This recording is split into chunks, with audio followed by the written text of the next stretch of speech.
Hello बच्चों, welcome back to the channel. आज हम ऐसी चीज़ के बारे में बात करने वाले हैं जो कि नीट एग्ज़ाम के बाद होता है, जिसे हम नीट काउंसलिंग कहते हैं, जो कि सबसे ज़्यादा ट्रिकी प्रोसेस लगता है बच्चों। बट मैं आपको इस वीडियो में सबसे ज़्यादा क्लियर तरीके से आपका सारे कन्फ्यूजन दूर कर दूंगी और इस वीडियो में आपको पता चलेगा कि काउंसलिंग क्या होती है, फीस क्या देनी है, राउंड्स कौन कौन से होते हैं, सीट मैट्रिक्स क्या होती है, रिजर्वेशन क्या होता है, हर एक चीज़। ठीक है, तो आप इस वीडियो को पूरा कंप्लीट देखना ताकि आपके हर एक डाउट क्लियर हो जाए। ठीक है बच्चों, आज मैं स्पेसिफिकली बात करूंगी ऑल इंडिया काउंसलिंग के बारे में। सबसे पहले बात करते हैं बच्चों कि अगर आप नीट एग्जाम देते हो, ठीक है, तो बच्चों हर एक जो सीट्स होती हैं ना, गवर्नमेंट आपके जो कॉलेजेस होती हैं, उसमें 15% जो सीट्स होती हैं वो ऑल इंडिया कोटा के थ्रू भरी जाती हैं। ठीक है, और जो 85% सीट्स होती हैं वो स्टेट कोटा के थ्रू भरी जाती हैं। अब स्टेट कोटा की जो काउंसलिंग होती करवाते हैं बच्चों, वो स्टेट की वेबसाइट करवाती है। बट ऑल इंडिया कोटा की जो काउंसलिंग करवाता है वो करवाता है MCC, which is called medical council committee. ठीक है, अब बच्चों मेडिकल काउंसिल कमिटी के जो एआई मतलब ऑल इंडिया काउंसलिंग करवाता है, उसमें काफ़ी ज़्यादा कॉलेजेस यूनिवर्सिटीज़ आती हैं, जिसके बारे में हम इसमें बात करने वाले हैं। तो सबसे पहले तो ये जान लो कि ये एमबीबीएस, बीडीएस और बीएससी नर्सिंग की काउंसलिंग करवाता है। बट अगर आपको आयुष में जाना है, सपोज करो, तो आप रजिस्ट्रेशन करोगे बच्चों 88CCC वेबसाइट में। और अगर आप वेटनरी में जाना चाहते हो बच्चों, तो आप करोगे रजिस्ट्रेशन वीसीआई में। ठीक है, ये दोनों वेबसाइट है, आप इसमें जाओगे और रजिस्ट्रेशन कराओगे। ठीक है, तो चलो सबसे पहले बात कर लेते हैं बच्चों कि ऑल इंडिया कोटा जो होता है वो 15% होता है, यानी कि जो सीट्स होती हैं आपकी गवर्नमेंट वाली, उसमें 15% जो सीट्स होंगी वो ऑल इंडिया कोटा भरेगा। ठीक है, एमसीसी भरेगा। ठीक है, उसके बाद इसमें आपको कोई भी डोमिसाइल की ज़रूरत नहीं पड़ती। अब बच्चों डोमिसाइल सर्टिफिकेट एक ऐसा सर्टिफिकेट है जिसमें पता चलता है कि आप उस स्टेट के रेसिडेंट हो। बट जब आप ऑल इंडिया कोटा से काउंसलिंग कर रहे हो तो आपको कोई रेसिडेंसी का थोड़ा कोई सर्टिफिकेट देने की ज़रूरत है ना। डोमिसाइल सर्टिफिकेट सिर्फ और सिर्फ स्टेट के गवर्नमेंट कॉलेजेस के लिए होता है, ताकि उनको पता चल जाए कि हाँ आप उसी स्टेट के रहने वाले हो। ठीक है, तो ऑल इंडिया कोटा में नो डोमिसाइल नीडेड। ओके, ये क्लियर हुआ। अब बच्चों बताती हूँ कि कौन कौन सी सीट्स ऑल इंडिया कोटा के अंदर आती हैं। सबसे पहले 15% जो सारी गवर्नमेंट सीट्स की हो गई बच्चों। ठीक है, उसके बाद 100% एमबीबीएस सीट्स जो हो गई बनारस हिंदू यूनिवर्सिटीज की। ठीक है, 100% सीट हो गई आपकी सारे एम्स की, है ना। उसके बाद देखा जाए एमबीबीएस जो सीट्स होती हैं जिपमर की बच्चों, जो कि 2 हैं पुडुचेरी और कराईकाल में, उसमें भी सारी सीट जो होती है वो ओपन होती है। ओपन इन द सेंस कि 100% सीट्स ऑल इंडिया कोटा यानी कि एमसीसी काउंसलिंग कराता है। उसके बाद अलीगढ़ मुस्लिम यूनिवर्सिटी में भी सारी सीट्स जो है वो ओपन है। 15% सीट्स जो होती है बच्चों वो दिल्ली आईपी यूनिवर्सिटी यानी कि university of Delhi IP university, जैसे कि वीएमएमसी हो गया, अटल बिहारी वाजपेयी हो गया, इसमें भी आपकी सीट्स एमसीसी फिल करेगा। ठीक है, उसके बाद जामिया मिलिया इस्लामिया का डेंटिस्ट्री सीट्स भी एमसीसी फिल करेगा। और जो एजिक कॉलेज होता है बच्चों, उसकी भी 15% seats all India quota fill करेगा। ठीक है, ये सारी जो सीट्स हो गई उसका आपने डिस्ट्रीब्यूशन देख लिया होगा कि ये जो सीट्स हैं बच्चों वो आपकी ऑल इंडिया कोटा भरती है एमसीसी काउंसलिंग के थ्रू। ठीक है, अब बच्चों रिजर्वेशन की बात कर लेते हैं। रिजर्वेशन इन द सेंस कि आपका जो ये ऑल इंडिया कोटा है उसके अंदर अंतर्गत कौन कौन से जो रिजर्वेशन है उनके परसेंटेजेस का डिस्ट्रीब्यूशन क्या है। कि एससी का जो है वो बच्चों 15% है, एसटी के 7.5% है, ओबीसी का बच्चों 27% है, ईडब्ल्यूएस का बच्चों 10% है और पीडब्ल्यूडी का आपका 5% है। ठीक है, तो रिजर्वेशन का डिस्ट्रीब्यूशन समझ में आ गया होगा। अब बच्चों डीम्ड यूनिवर्सिटीज की बात कर लेते हैं, क्योंकि डीम्ड यूनिवर्सिटीज भी ऑल इंडिया कोटा यानी कि एमसीसी के थ्रू भरी जाती हैं।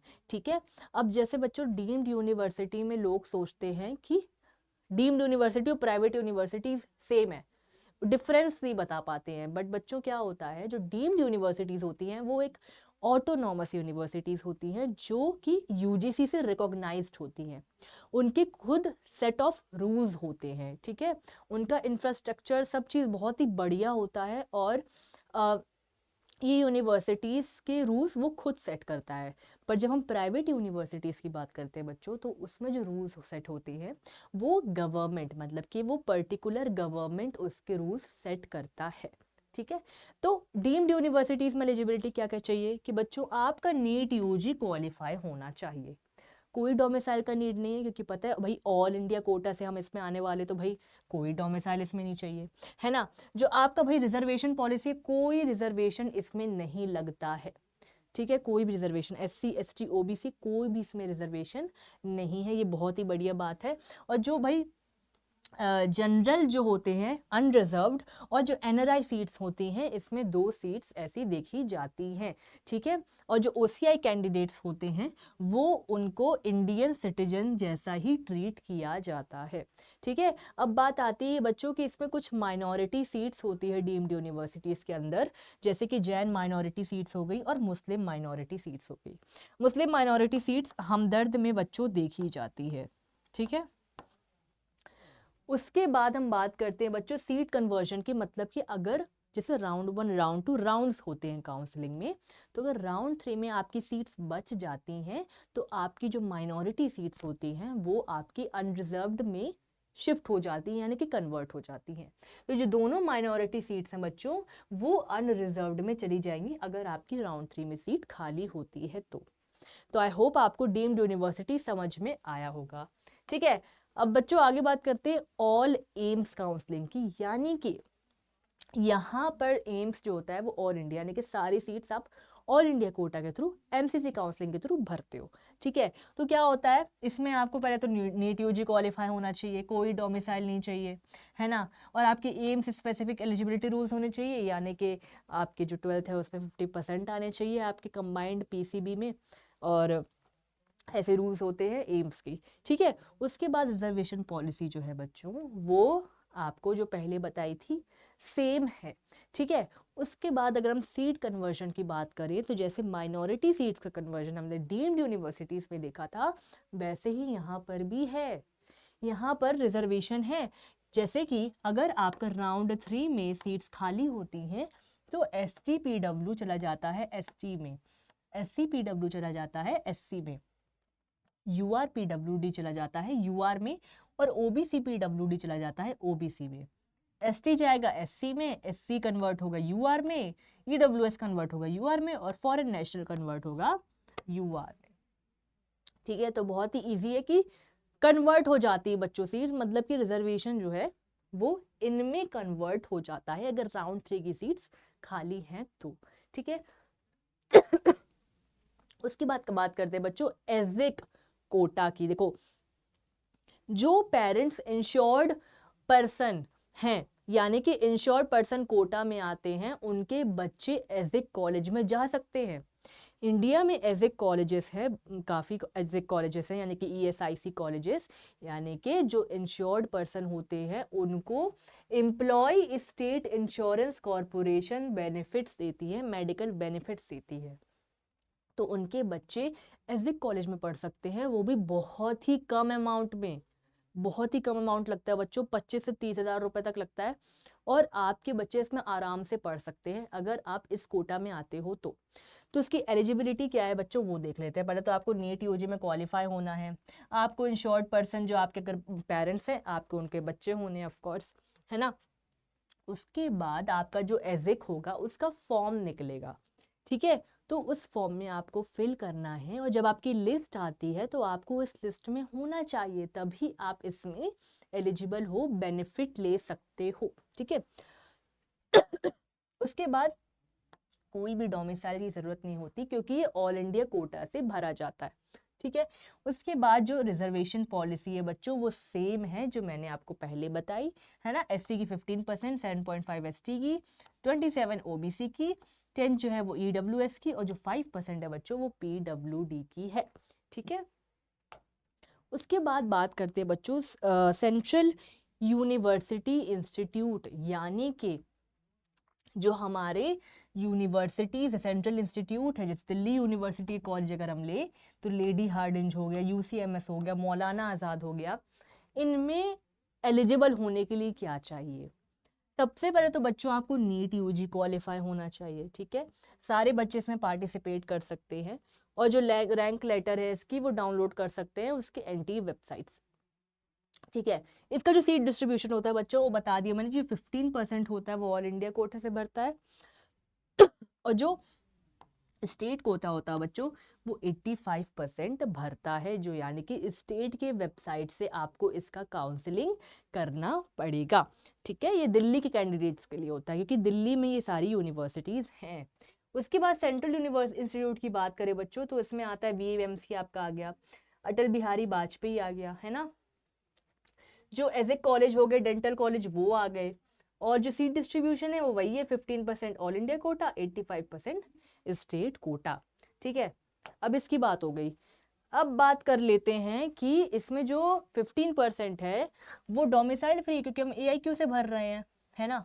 सारे बच्चे जो हैं इसमें जा सकते हैं और कोई डोमिसाइल की ज़रूरत नहीं है। और जो 85% स्टेट कोटा है बच्चों वो कॉलेजेस, यूनिवर्सिटी, स्टेट अथॉरिटी, ये सारा उसी से डिसाइड होता है, यानी कि स्टेट के जो रूल्स हैं वो इनमें लगते हैं, ठीक है।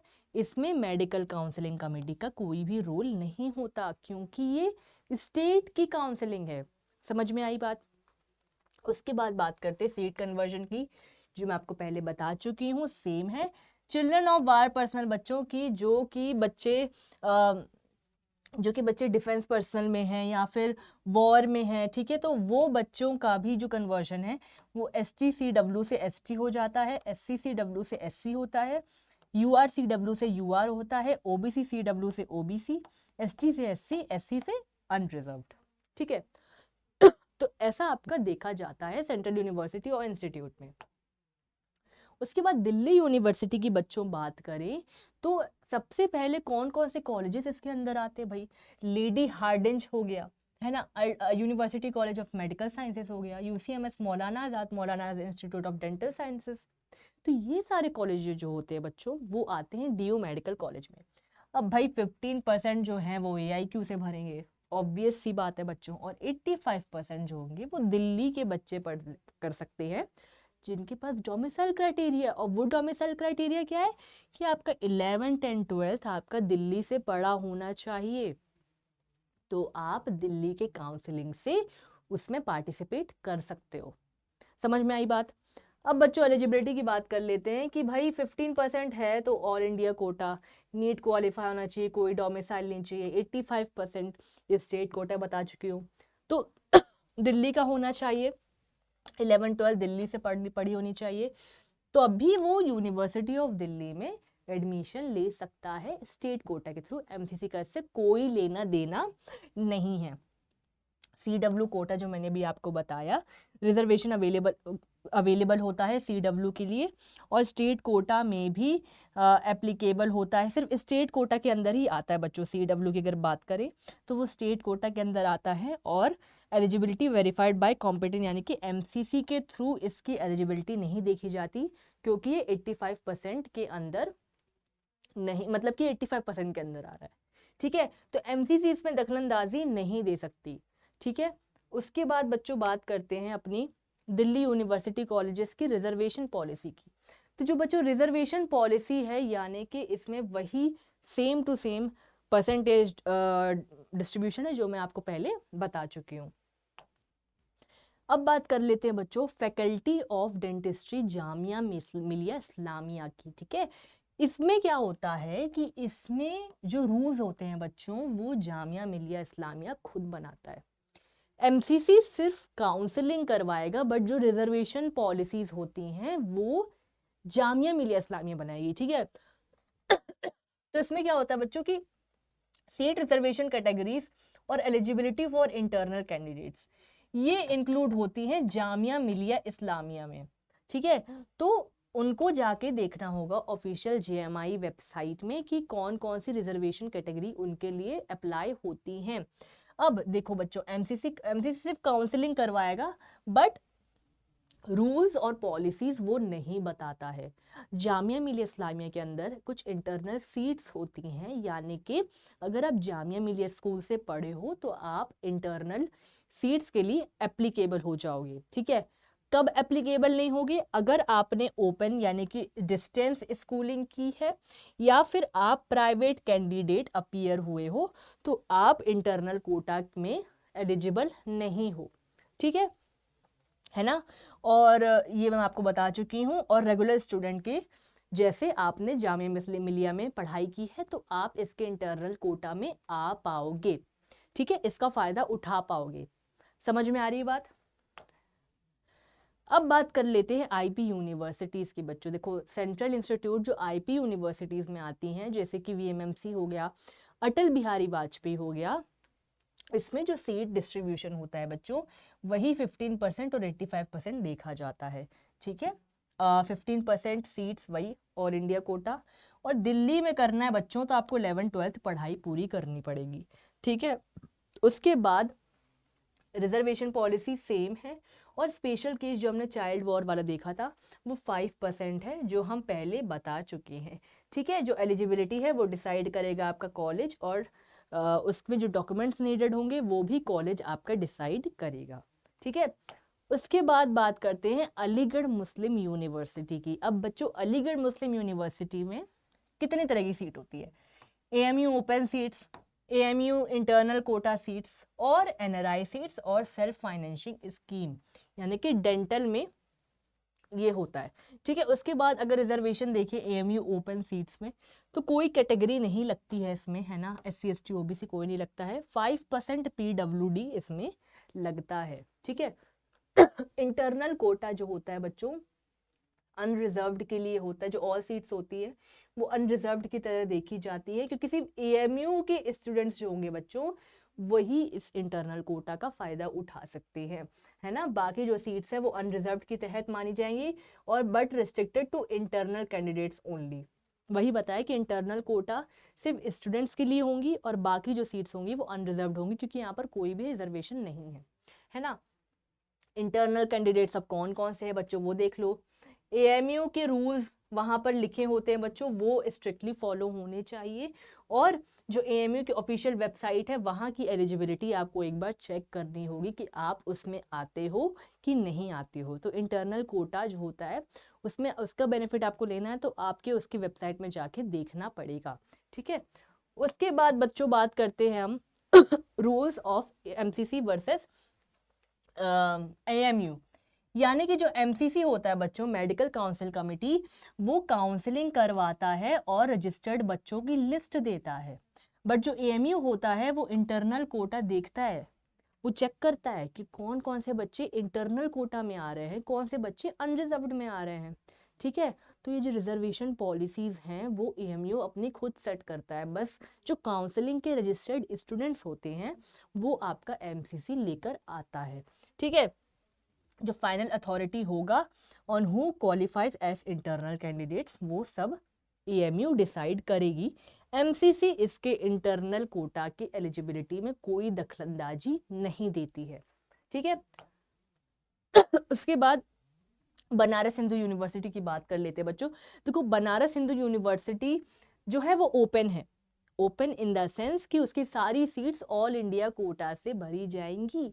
ठीक है, तो मेडिकल साइंसेस भी इसके अंदर आता है, dental sciences, institute of dental sciences भी इसके अंदर आता है। ठीक है, 100% ओपन है भाई, डोमिसाइल फ्री है। ठीक है, कोई स्टेट कोटा नहीं है, कोई इंटरनल कोटा नहीं है, सब लोग compete कर सकते हैं, सब आ सकते हैं इसमें, कोई दिक्कत की बात नहीं है। रिजर्वेशन पॉलिसी सेम है। ठीक है, एलिजिबिलिटी भाई वही है, सब में वही है। ठीक है, कि आपको भाई नीट पास होना चाहिए, आपके पास डोमिसाइल होने की ज़रूरत नहीं क्योंकि आप ऑल इंडिया कोटा से आ रहे हो, है ना, ऑल इंडिया कैंडिडेट हो। जो कन्वर्जन रूल है वो सेम ऐसा ही है। ठीक है, उसके बाद बात करते हैं एएफएमसी की। देखो बच्चों, एएफएमसी में क्या होता है, इसमें कुछ रूल्स होते हैं। एमसीसी और एएफएमसी अलग अलग वर्क करते हैं। ठीक है, एमसीसी बच्चों सिर्फ इंटरेस्टेड कैंडिडेट्स की लिस्ट देगा और वो एएफएमसी को भेजेगा। बट जो एएफएमसी होता है बच्चों वो जो एमसीसी होता है वो काउंसलिंग नहीं कंडक्ट कराता। सिर्फ रजिस्टर्ड बच्चों की लिस्ट देगा वो एएफएमसी को।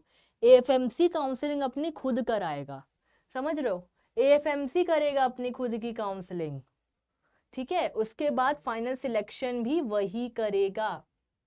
एमसीसी इसमें ना काउंसलिंग में रिस्पॉन्सिबल होता है, ना सीट अलॉटमेंट में, और ना कोई एएफएमसी के प्रोसेस में। तो एएफएमसी अपनी काउंसलिंग खुद करता है, ये दिमाग में रखना है आपको अगर आप एएफएमसी के लिए जा रहे हो तो, ठीक है। उसके बाद बात कर लेते हैं कि इसकी प्रोसेस क्या होती है। देखो, अगर आपने जब एमसीसी में रजिस्ट्रेशन कर लिया है तो एएफएमसी अपना शॉर्ट लिस्ट करेगा और देखेगा कि स्क्रीनिंग करेगा, इंटरव्यू लेगा और मेडिकल फिटनेस टेस्ट करेगा, ठीक है। एएफएमसी के अपने खुद के स्ट्रिक्ट रूल्स होते हैं और बहुत सारे बच्चों एडमिशन कैंसिल हो जाते हैं क्योंकि उनका मेडिकल फिटनेस क्राइटेरिया नहीं सेट होता, फिल ही नहीं होता, उसमें आप एलिजिबल ही नहीं हो पाते अगर आप फिट नहीं हो तो। अगर आपका मेडिकल फिटनेस जो सर्टिफिकेट है वो अच्छा नहीं है, अगर आप फिट ही नहीं हो उसमें जाने के लिए, तो आप इसका जो एडमिशन है वो कैंसिल हो जाता है। तो बहुत ही क्रिटिकल होता है एएफएमसी में जाना। अगर आपको जाना है तो आपको बहुत ही ज़्यादा फिट होने का, मतलब बहुत फिट होना पड़ेगा आपको, ठीक है। तो उसके बाद बात करते हैं बच्चों Jawaharlal institute of post graduate medical education and research, JIPMER के। बच्चों इसमें क्या होता है भाई, ये सारी ओपन है, आपकी सारी ओपन है सीट्स, है ना, एमसीसी के थ्रू अलॉट होता है ना। इसमें जो स्टेट कोटा होता है वो पुडुचेरी डोमिसाइल आपके पास होना चाहिए अगर आप स्टेट कोटा से हो, और लिस्ट जो प्रोवाइड होगी वो स्टेट अथॉरिटी के थ्रू प्रोवाइड होगी। रिजर्वेशन पॉलिसीज सेम है, ठीक है। स्टेट कोटा में खुद के रूल्स है जिपमर के डोमिसाइल सीट्स को लेके, और पुडुचेरी जो होता है स्टेट अथॉरिटी वही डिसाइड करता है, ठीक है। एमसीसी कोई डिसाइड नहीं करेगा भाई डोमिसाइल में और एलिजिबिलिटी में, क्योंकि भाई स्टेट का मैटर एमसीसी नहीं देखता, ठीक है। उसके बाद एलिजिबिलिटी भाई नीट होना चाहिए आपका, state quota, Puducherry domicile rules होने चाहिए, तो ये सारी चीज़ें हैं। एक चीज़ क्लियर रख लो बच्चों, स्टेट काउंसलिंग में एमसीसी दखलंदाजी नहीं करता और स्टेट में आपको डोमिसाइल क्राइटेरिया फिट होना ही चाहिए, ठीक है। उसके बाद आप क्या देखा जाए, सीट कन्वर्जन सेम है और रूल्स क्या हैं कि एमसीसी और जिपमर, एमसीसी जो है जिपमर को कंट्रोल नहीं करता, जो मैं बता चुकी हूँ आपको, और नीट रैंक और कैटेगरी एलिजिबिलिटी के बेसिस में आपको कॉलेज मिलता है, ठीक है। अब बीएससी नर्सिंग सेंट्रल इंस्टीट्यूट, इसकी बात कर लेते हैं। जो बीएससी नर्सिंग होता है बच्चों, जिसमें सेंट्रल इंस्टीट्यूट, आईपी यूनिवर्सिटीज़ में जो बीएससी नर्सिंग करने का मौका मिलता है, तो उसकी काउंसलिंग एमसीसी ही कराता है और एमबीबीएस बीडीएस जैसा ही प्रोसेस होता है, सेम प्रोसेस होता है, ठीक है। सेंट्रल नर्सिंग कॉलेजेस अंडर गुरु गोविंद सिंह इंद्रप्रस्थ यूनिवर्सिटीज़ के अंदर जितने भी आते हैं उसमें आप बीएससी नर्सिंग कर सकते हो, ठीक है। नीट यूजी आपका होना चाहिए, all India, open to all India, मतलब कि सारे कैंडिडेट्स इसमें एडमिशन ले सकते हैं, और इंडियन नर्सिंग काउंसलिंग के थ्रू आपके जो नॉर्म्स है, आपके रूल्स हैं, वो मीट होने चाहिए। यही है कि आपके 12th में 50% से 50% आने ही चाहिए, ये सारी चीज़ें आपकी होनी चाहिए, ठीक है। रिजर्वेशन पॉलिसी सेम है, CW रिजर्वेशन वही सेम है, पर मैं आपके लिए बता देती हूँ कि कुछ यूनिवर्सिटीज़ में अवेलेबल है CW, मेनली दिल्ली रीजन में, और चिल्ड्रन ऑफ वॉर हीरोज़ वही कि उनके लिए दिल्ली रीजन में ये अवेलेबल है। और eligibility rule vary by institution, मतलब कि हर एक इंस्टीट्यूशन के अलग रूल्स होते हैं, तो उसको आपको एक बार पढ़ लेना बहुत ज़रूरी है, और सारे कॉलेजेस की वेबसाइट एक बार आपको चेक करना बहुत इम्पॉर्टेंट है। अब सीट कन्वर्जन वही है, CW कन्वर्जन वही है, ठीक है। रूल्स वही है कि एमसीसी नहीं डिसाइड करता इंस्टीट्यूट के एलिजिबिलिटी रूल्स को, ठीक है, क्योंकि हर एक इंस्टीट्यूट के एलिजिबिलिटी रूल्स अलग होते हैं, है ना। और कोई भी नॉमिनेशन बेस्ड एडमिशन नहीं होता है, नीट रैंक, कैटेगरी, एलिजिबिलिटी, इन सब के बेसिस पे होता है, ठीक है। अब क्या होता है बच्चों, अब आप काउंसलिंग में जा रहे हो, काउंसलिंग में जाने के बाद 2 तरीके की फीस देनी पड़ती है, ठीक है। एक तो भाई आपकी कि आप रजिस्ट्रेशन कर रहे हो वो वाली फीस, दूसरी होती है बच्चों आपकी रिफंडेबल फीस, यानी कि सिक्योरिटी डिपॉजिट, ठीक है। तो सिक्योरिटी डिपॉजिट कौन कौन सी दोगे भाई, 2 लाख रुपए दोगे अगर आप डीम्ड यूनिवर्सिटी के हो, अनरिजर्व कैटेगरी के हो तो 10,000 रुपए दोगे, गवर्नमेंट कॉलेजेस के लिए और 5,000 रुपए दोगे अगर आप रिजर्व्ड कैटेगरी के हो। ठीक है, अब बच्चों बात आती है सबसे ज़्यादा इम्पोर्टेंट चीज़ की। ठीक है, क्या कि भाई एमसीसी में काउंसलिंग कर रहे हो, सारे बता दिए सीट्स क्या क्या होते हैं, बट आपका जो राउंड है उसमें क्या रूल्स हैं, तो वो मैं आपको जल्दी से बता देती हूँ कि क्या क्या रूल्स होते हैं, कब आपकी रिफंडेबल फीस आपको कब मिलती है, कब नहीं मिलती। ठीक है, सबसे पहले तो भाई आप रजिस्ट्रेशन करोगे एमसीसी काउंसलिंग में। ठीक है, आप अपना ईमेल आईडी और अपना फ़ोन नंबर वही सेम टू सेम रखना, आगे के एडमिशन प्रोसेस में बहुत ज़रूरी है। ठीक है, उसके बाद भाई 2 तरीके की फ़ीस बता दी मैंने, रजिस्ट्रेशन फ़ीस और रिफंडेबल फ़ीस। ठीक है, जिसे हम सिक्योरिटी डिपॉजिट भी कहते हैं। चॉइस फिलिंग एंड लॉकिंग, अब भाई आपने काउंसलिंग किया, अपने ज़्यादा सबसे हाईएस्ट प्रायोरिटी के कॉलेजेस को ना ऊपर से नीचे लिख दो, बेस्ट कॉलेज, फिर जो आपको चाहिए, फिर जो आपको चाहिए, सारी, कोई लिमिट नहीं है, इन्फिनाइट है, जितने कॉलेज आपको चाहिए सारे लिख दो अपने रैंक के अनुसार, अपने मार्क्स के अनुसार, हाईएस्ट प्रायोरिटी मतलब टॉप चॉइस। ठीक है, लॉक कर देना डेडलाइन से पहले, नहीं तो वो अपने आप लॉक हो जाएगा, बट लॉक करना मत भूलना। ठीक है, एमसीसी कैसे अलॉट करता है भाई, नीट रैंक, कैटेगरी और अपने फील्ड चॉइसेस पे। एब्सोल्युटली बहुत ही कॉमन सेंस की बात है। ठीक है, उसके बाद राउंड 1 आता है।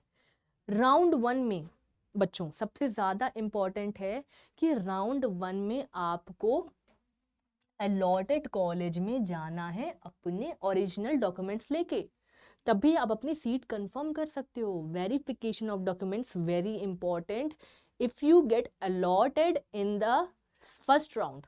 ठीक है, फर्स्ट राउंड में अलॉट हो गए, आपको जाना ही पड़ेगा, अगर आपको, या फिर आपको जाना पड़ेगा कंफर्म करने के लिए, सीट कंफर्म करने के लिए। रिपोर्ट करोगे, 2 चीज़ें हैं, या तो आप सीट ले लोगे, अगर आपको सीट लेनी है ना, और साथ में अपग्रेड भी करना है, तो आप जाओगे अपनी यूनिवर्सिटी यानी कि जो कॉलेज आपको मिला है वहाँ बोलोगे भाई मैं अपना अपग्रेड करूँगा, बट वेरिफिकेशन यहाँ पर करवा रहा हूँ, और जो भी डॉक्यूमेंट्स वो दे वो आपको साइन करने हैं कि भाई हम अपग्रेड करने जा रहे हैं, हम राउंड 2 में भी अपना काउंसलिंग करेंगे, ये आपको बताना है। ठीक है, तो उसके बाद ये होता है अपग्रेडेशन कि भाई आपको फर्स्ट राउंड में अलॉट हो गया, अब यू नीड बेटर ऑप्शन। ठीक है, अब आपको बेटर ऑप्शन चाहिए, तो अब आप राउंड 2 में जाओगे तो इसे अपग्रेडेशन बोलते हैं। अब अगर आपको सीट नहीं मिली राउंड 1 में, तो आप राउंड 2 में डायरेक्टली जा सकते हो, रजिस्टर करने की कोई भी ज़रूरत नहीं है। ठीक है, अब बच्चों बात करते हैं कि किनको रजिस्टर नहीं करना है राउंड 2 में। अगर आपको राउंड 1 में सीट नहीं मिली, सीट आपको नहीं मिली राउंड 1 में, या फिर आपने ज्वाइन ही नहीं किया, डिडेंट ज्वाइन, आपको सीट मिली बट आपने ज्वाइन ही नहीं किया, तो उनको करने की ज़रूरत नहीं है रजिस्टर करने की राउंड 2 में। ठीक है, फ्रेश रजिस्ट्रेशन कौन कर सकता है, अगर आपने राउंड 1 मिस कर दिया है बाय एनी चांस, तो आप राउंड 2 में रजिस्टर कर सकते हो। ठीक है, उसके बाद आपको रजिस्ट्रेशन फी भरनी पड़ेगी, सिक्योरिटी डिपॉजिट भरनी पड़ेगी, क्योंकि आप पहली बार रजिस्ट्रेशन कर रहे हो राउंड 2 में। ठीक है, उसके बाद फिजिकल रिपोर्टिंग कंपलसरी है, अगर आपको सीट अलॉट हो जाती है तो आप कॉलेज में जाओगे ओरिजिनल डॉक्यूमेंट्स के साथ, और आपको एक्सेप्ट सीट करनी है, जो मैंने आपको पहले बताया, वेरिफिकेशन करवाओगे, या फिर आपको अपग्रेड करना है, यानी कि आपको राउंड 2 में कॉलेज मिल चुका है, आपको बेटर कॉलेज चाहिए, तो राउंड 3 में अपग्रेड कराओगे, जाओगे भाई काउंसलिंग में कि मुझे अपग्रेड करना है। अब भाई बात आ जाती है कि अपग्रेड करना है तो भाई रूल्स क्या हैं उसके, कैसे अपग्रेड कर सकते हैं। अगर आपको अपग्रेड मिल चुका है राउंड 2 में, तो आपको पहले तो राउंड 1 की सीट छोड़नी पड़ेगी, क्योंकि राउंड 1 में जो आपको कॉलेज मिला था वो तो आप छोड़ोगे ही। ठीक है, और आपको बेटर कॉलेज मिल जाएगा, उसको आप ज्वाइन कर लोगे। ठीक है, राउंड 1 की सीट में आप वापस नहीं जा सकते, राउंड 2 में अपग्रेड हो गया है तो। ठीक है, उसके बाद पेनल्टी रूल। भाई अब पेनल्टी रूल क्या होता है, पेनल्टी रूल बच्चों कि अगर आपने राउंड 2 की सीट नहीं ज्वाइन करी, तो आपकी जो रिफंडेबल फीस है वो फॉरफिटेड हो जाएगी, वो आपको नहीं मिलेगी। समझ रहे हो, डीम्ड के लिए दिया 2 लाख रुपए, नहीं मिलेगा। ठीक है, 10,000 रुपए दिया अनरिजर्व्ड का, नहीं मिलेगा। ठीक है, तो राउंड 2 की सीट छोड़ी नहीं मिलेगा। उसके बाद अगर आपको फ्रेश रजिस्ट्रेशन कराना है राउंड 2 का, तो अगर आपको सीट नहीं मिली तो आप डायरेक्टली राउंड 3 में जा सकते हो, रजिस्टर करने की कोई ज़रूरत नहीं है भाई, क्योंकि आपको तो सीट ही नहीं मिली। तो अब तो आप रजिस्टर क्यों करोगे भाई, सीट ही नहीं मिल रही है हमको, अभी 1 में नहीं मिली, 2 में नहीं मिली, तो भाई रजिस्टर करने की ज़रूरत ही नहीं है। तो आप ऐसे ही जा सकते हो, रजिस्टर करने का मतलब ही नहीं है। अब भाई राउंड 3 में आ जाते हैं। राउंड 3 मतलब कि किसको रजिस्टर नहीं करना है। पॉइंट टू पॉइंट बता रही हूँ बच्चों, बहुत ही इंपॉर्टेंट है, बहुत ही क्रिटिकल चीज़ें हैं ये, ध्यान में रखो, है ना। अब बता रही हूँ मैं राउंड 3 कि भाई किसको रजिस्टर नहीं करना है। जो बच्चे राउंड 1 में रजिस्टर्ड हैं, है ना, और राउंड टू में रजिस्टर्ड है और उन्हें कोई सीट नहीं मिली, उन्हें रजिस्टर करने की ज़रूरत नहीं है। किन्हें रजिस्टर करने की ज़रूरत है? जिनको candidates who never registered before, मतलब कि भाई 1 में नहीं किया, आप भूल गए, पता नहीं बाय चांस अगर आप रह गए 1 और 2 से, आप राउंड 3 में रजिस्टर कर सकते हो। और जिन्होंने रिज़ाइन कर दिया था, जिन्होंने राउंड 2 की सीट छोड़ दी थी, उनको और रिपोर्ट नहीं किया, छोड़ना मतलब कि रिपोर्ट नहीं किया, वेरिफिकेशन करने कॉलेज नहीं गए, तो राउंड 3 में आपको रजिस्ट्रेशन करवाना पड़ेगा। ठीक है, अब बच्चों आगे चलते हैं। देखो इंपॉर्टेंट रूल्स कुछ हैं कि भाई अगर आपने ज्वाइन कर लिया है तो भाई एग्जिट नहीं कर सकते राउंड 3 में। प्रॉपर बात है, दिमाग में रख लो, ज्वाइन कर लिया नहीं छोड़ सकते। ठीक है, अगर आपने राउंड 3 की सीट जोड़ ली नहीं छोड़ सकते। ठीक है, और अपग्रेड भी नहीं कर सकते आगे। दूसरा पॉइंट, अपग्रेड के क्या रूल है भाई। राउंड 3 मिल गया, आप क्या कर सकते हो। If upgraded from round 2 to round 3 must leave round 2 seats. Of course round 2 की सीट छोड़ोगे भाई, क्योंकि राउंड 3 में आप अपग्रेड हो गए हो तुम, है ना, और राउंड 2 की सीट में वापस नहीं जा सकते, ऑब्वियस सी चीज़ है। ठीक है, उसके बाद बात करते हैं कि पेनल्टी रूल्स क्या हैं, कि कब आपकी रिफंडेबल फीस आपको नहीं आएगी, कब नहीं आएगी। अगर आपको सीट अलॉट हो गई है राउंड 3 में और आपने रिपोर्ट नहीं किया, तो आपकी सिक्योरिटी डिपॉजिट चली जाएगी और आप काउंसलिंग से बाहर हो जाओगे। समझ रहे हो, अगर आपने राउंड 3 में अपनी सीट नहीं ज्वाइन करी है बच्चों, है ना, तो आपकी सिक्योरिटी फीस जाएगी, काउंसलिंग से भी बाहर हो जाओगे। और इम्पॉर्टेंट नोट क्या है कि अगर आप राउंड 3 में न्यूली रजिस्टर्ड हैं और कोई भी सीट अलॉट नहीं हुई है, तब आप स्ट्रे वैकेंसी में जा सकते हो। राउंड 3 में आपने रजिस्ट्रेशन करवाया, कोई सीट नहीं मिली, तब आप स्ट्रे वैकेंसी में जा सकते हो।